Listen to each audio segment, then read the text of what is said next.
So Major League Baseball, the owners have decided to lock out the players, thus delaying opening day, canceling the first couple series, and baseball fans are sort of left to pick up the pieces. Before I say too much, let me just say that the power of you, the fan, can really make or break the owners. If we don't support you, we are the paying customers. We don't support you, then there is no business. And it just feels like for years we've taken it from these sports owners. It's either the stadium deals or revenue spending, which part of me says it's none of our business exactly what you spend. At the same time, as the paying customer, I feel like you owe it to us. I think if you're going to do something like this, are you going to what comes out of this, right? The players get their way, the owners get their way, whatever the case is. But what do the fans get? Are we guaranteed that our team is going to do their best to compete? I mean, all we're asking is to give your best effort every season and see what happens. There's nothing that you're going to be able to do about, they say that the system is designed for tanking or for losing games. You get higher draft picks and things like that. There's nothing you're ever going to do about that. I mean, there's also nothing that you can do if a player decides to go out and miss shots because he's got money on the game. It just is. It's an implied thing. You have to do it in good faith. With the things that are on the table between the union and the players, between the Players Association and the owners, I don't see a whole lot on there for fans. I see the players. And I don't want to get too much into this because I don't have time to go through the demands and the different negotiation points. I'll just say that the players want to decrease revenue spending with smaller market teams. I kind of get it, but I also don't know if they understand fully that the 6-7 year vet that's maybe a niche player, left-handed bat off the bench, maybe a defensive replacement. I know that there's some infielders that make a damn good living off being good infielders, and late in the game they can come in and be a defensive replacement. Guys like that, there's going to be no reason to have those guys in the league. You can just call up a younger player because teams. I'm a Cincinnati Reds fan. Teams like that, we look at it as windows, right? So you have a window to compete. Maybe you had a good run of drafting and stocking up your farm system, and now it's time for that to mature and cash it in, right? So that window might be open for 3 or 4 years until those guys start making money. Is what we as fans are told. If you have a superstar and he's still in his pre-free agency days, I guess his 5 or 6 year service time in the major leagues, you're not going to re-sign him, right? So you're having that window open to compete. That's not fun for the fans. So as fans, we need to hold our ground and say, when you decide to compete, then our window's open to come to the games. Unfortunately, it's not going to work that way. We tend to, as baseball fans, get a little upset, but never upset enough to where we leave. It's like the boyfriend or girlfriend that threatens to leave, but never all the way does. Never all the way does, to the point where the other spouse says, I can get away with this. And that's where we're at. And it's unfortunate because we're fans, and we're fans in good faith, right? It's a game that we grew up with, a lot of us, watching it on TV. I'm in my 40s. I just, so many memories, so many great memories of baseball games and collecting baseball cards, everything that comes along with being a baseball fan when you're a kid. You get older, the curtain kind of pulls back, and you realize that these are businessmen that want to make money.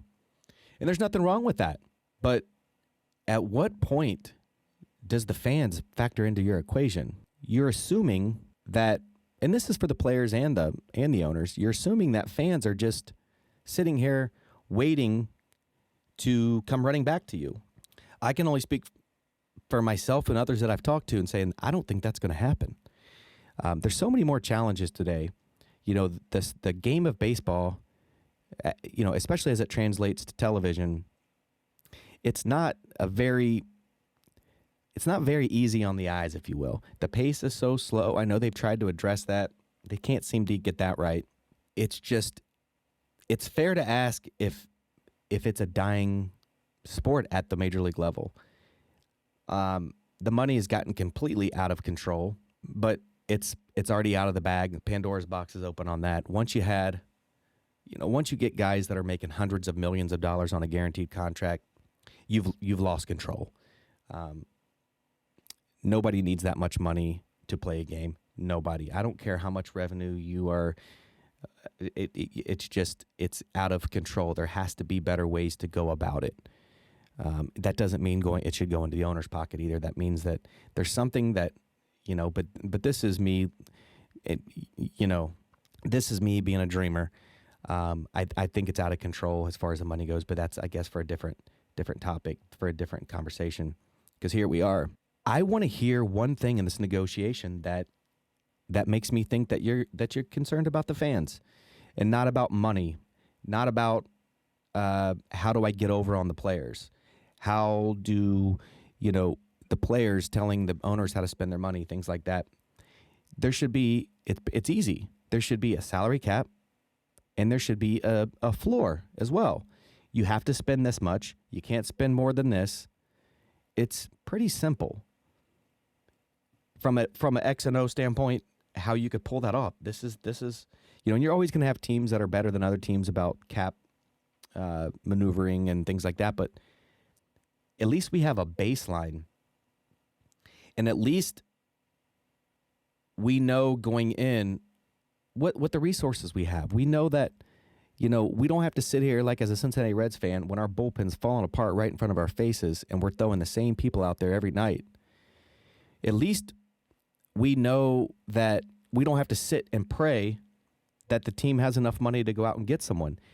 We know exactly sort of what's going on, but we know that, hey, you have $11 million or whatever to make a move. Instead of just us basically begging the owner, like, will you please let us win this year? It's a combination of these things has led to the demise of baseball or to the declining numbers. I don't think that, matter of fact, it's not about me thinking, it's about me seeing that the owners and the player, they don't care. They don't care how you feel as a fan. If they did, they'd be on the field playing. We're talking about billions and billions of dollars, okay? We are talking about a game that generates so much money at that level that, and we're talking about these teams that are, the value of these teams are so high.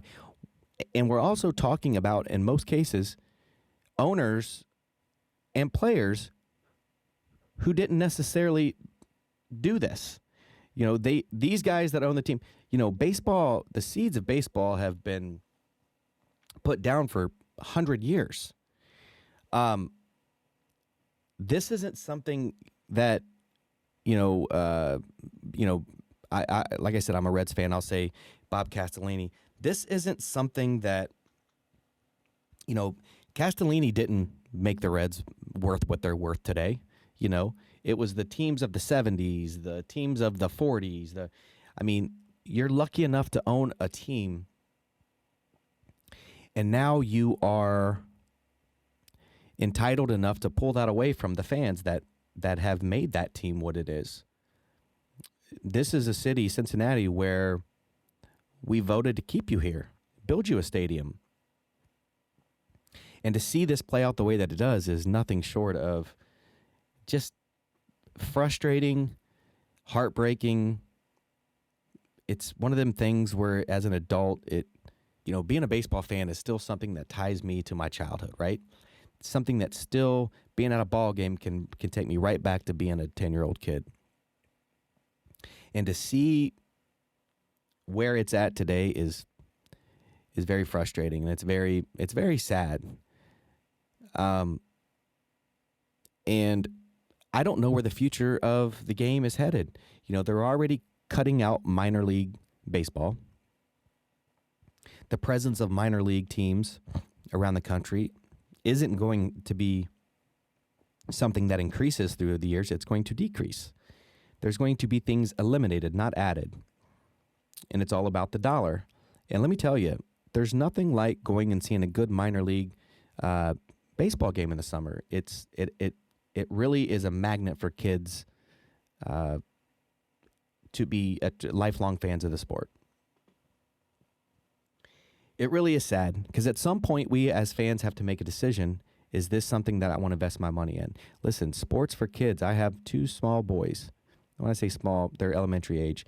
And one of them plays sports year round. And if he wasn't playing different sports, he could be playing one sport 8 months a year. That's just the way that it is today. When I was growing up, we played 15, 20 Little League games in a summer. And we played against the neighborhood, basically. Neighborhood kids. We all... a lot of the kids that were in the league, we went to school with or lived in the neighborhood with. Those days are gone. If you're good, you're going to be playing for my kid is 8 years old and plays on a select team. Not saying that that's the way to go for every child or every family, but that's what we chose to do. I don't have time to watch Major League Baseball as it is or go to a game. But we do make time. We go to 4 or 5 every year.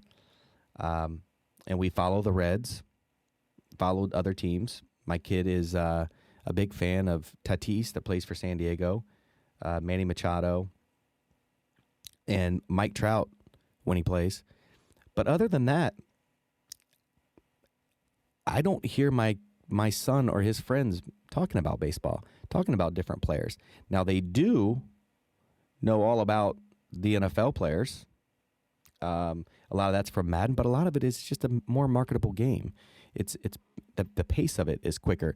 When kids are playing a game like Fortnite or playing all these things on demand, having a cell phone with everything, right at their fingertips, it's going to be a hard sell to get these kids that have grown up doing this. It's a hard sell to say, hey, sit and watch a baseball game, 1 pitch at a time for 3 hours. It's hard. And we live in 2022, and we still have problems with strike zones. It's just unbelievable to me. Now, the replay thing, I think they've done well with that. Again, my opinion. I don't have any metrics in front of me as far as how it extends games, things like that. But I do know that at least there's no reason that we should sit here at home and see something happen and not be able to say, wait a minute, we all know that that's wrong. Can we fix it? So there's just a lot of things for baseball to really consider. And one is, don't overplay your hand, because this game, even if the players were on the field right now, you got some challenges ahead as far as the next generation and how much and maybe that's why you're trying to get all you can now.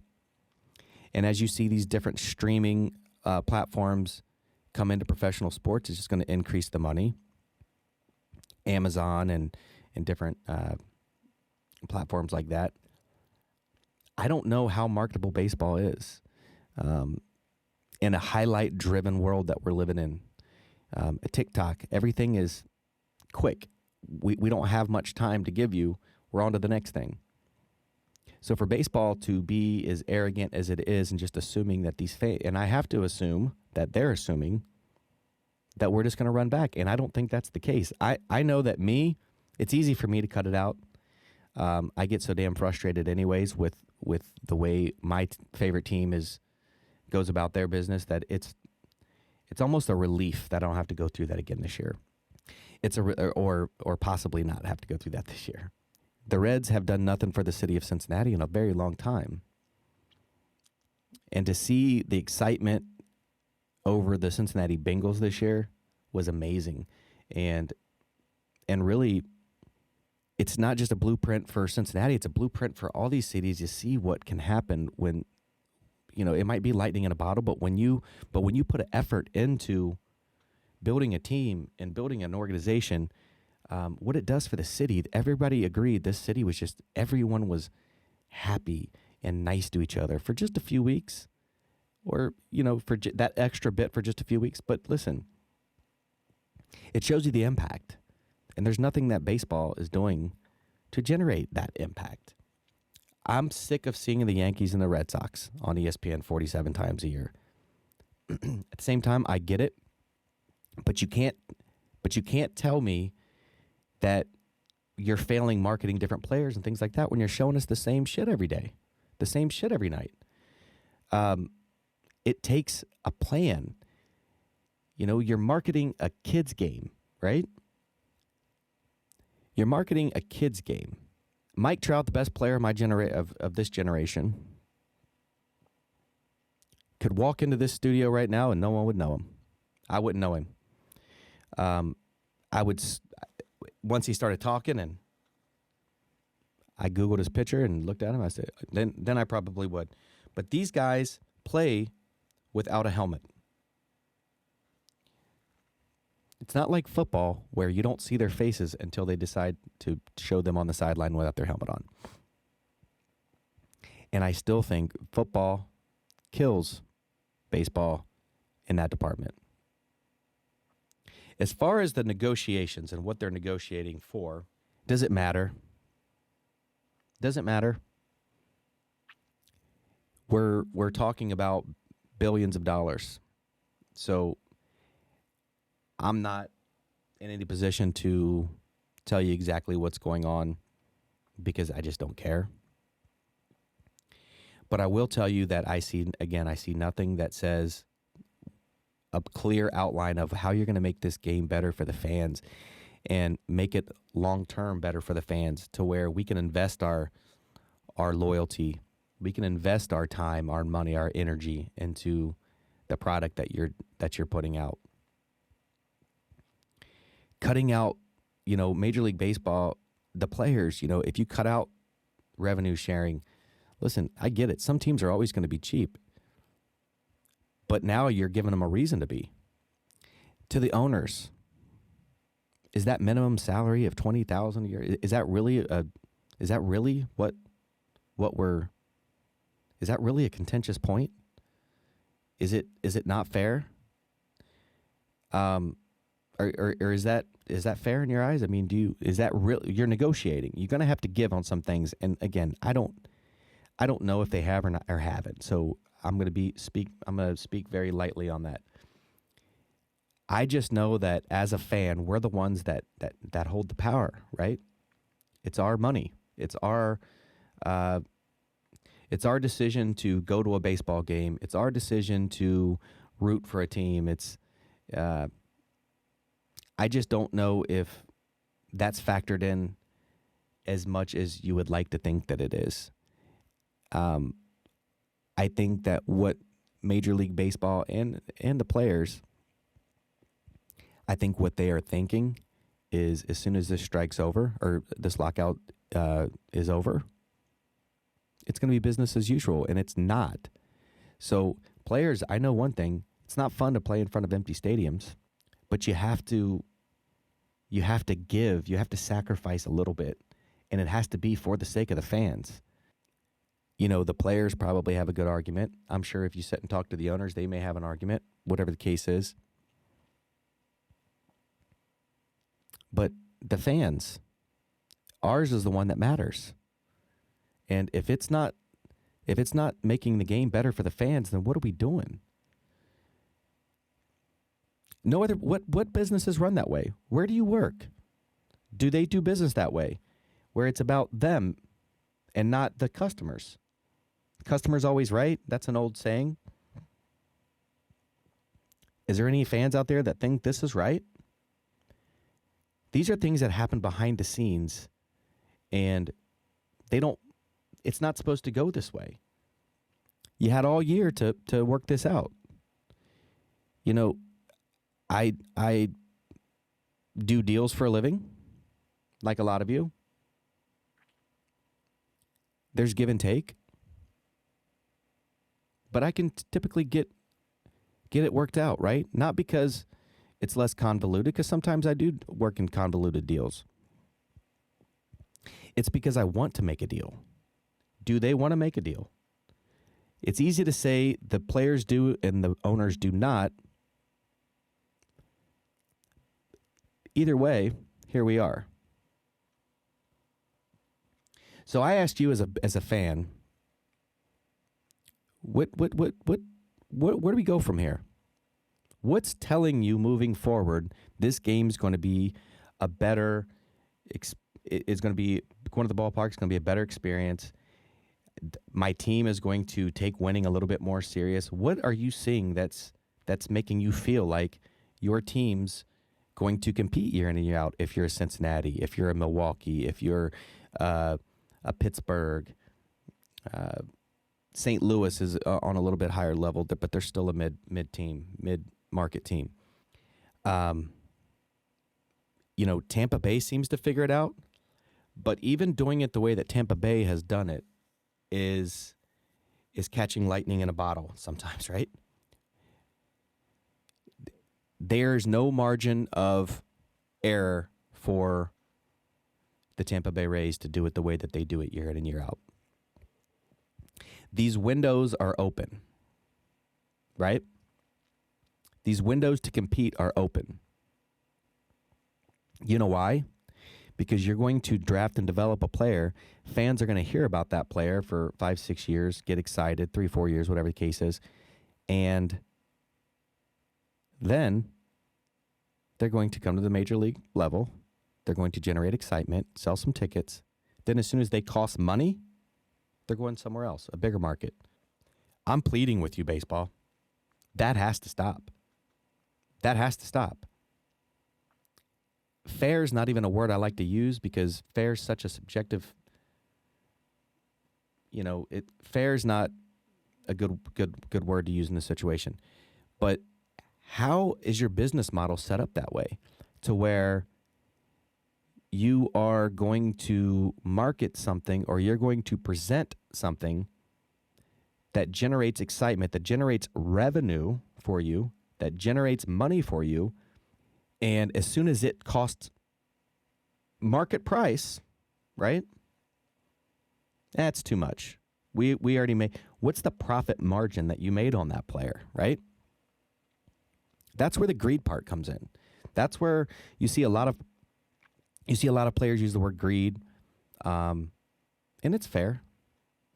You see the word spoiled come with play, and that's fair on the player side.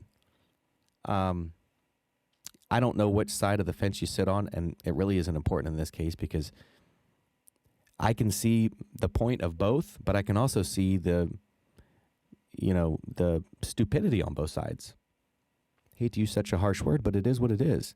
You're sitting there banking on your paying customers that need for all your plans to work. You need to generate millions and millions of dollars every year, right? You're banking that you can pull a stunt like this, canceling the first few series of the season, and you're banking that those customers are coming right back. Only in the world of professional sports can something like this happen, right? And it's sad because you see how your team making a run can do for a city, right? It builds an identity for your city, but you can look at certain cities and they take on the identity of their. Pittsburgh comes to mind, Green Bay, with the Steelers and the Packers. If you know that your team has a chance going in, it makes it worth it. As a team like Pittsburgh and Pirates, Cincinnati Reds, there's years that we just know that it ain't going to happen. And that's a shit business model. And it's a business model that you've been banking on for years, and it has kind of worked. Because here we are. Here we are in a game that's worth millions and millions of dollars, really by nothing that you've done other than there's more platforms that need to generate content, okay? So Amazon getting into football or baseball, whatever it is, streaming, it's a lot of these entities, they need content. They need stuff, right? The money's there. it is, they need something to show, right? So it's not like these owners of these teams have generated this product that is so insanely popular that everybody's lined up to.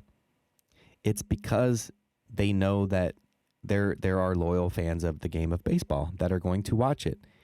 For the casual fan or the fans that you're trying to acquire, the younger kids that you're trying to make lifelong fans, it ain't gonna happen like that anymore. You know, I'm in my mid-40s. I'm in my mid-40s. I have disposable income. I have smaller children. I'm your customer. I am the profile of the fans, of the customer that you're fighting for. I'm looking forward to a year of not having to worry about baseball, about having to worry about how my favorite team is ran. You know, the Cincinnati Reds in particular, without going too far into my specifics, showed the fans a lot last year. You know, we were a move or two away from really competing last year. Again, the window was open. And for them to just sit on their hands and not address a weakness just kind of showed you how, if they don't care, why the hell should you care? You know, and then to re-sign their manager, I'm not here to tell them what to do other than give it a couple weeks and evaluate things. Don't just right in the middle of a complete meltdown. You competed all summer, and then at the end to fail the way they did and to re-sign the manager in the middle of that. Lie to us. Act like you're really evaluating because you want to win year in, year out, and you're not sure this guy is the guy that you're going to do it with. Lie to us. Make us feel like you care. That sounds bad, but it's where we're at. And I know a lot of fans in small market cities feel the same way. So when your window to compete is open, that's your window for me to come to the game. So my window as a fan is going to be running parallel with your window to win based off of what you're willing to spend. Is that any way to run a game? Is that any way to run a business?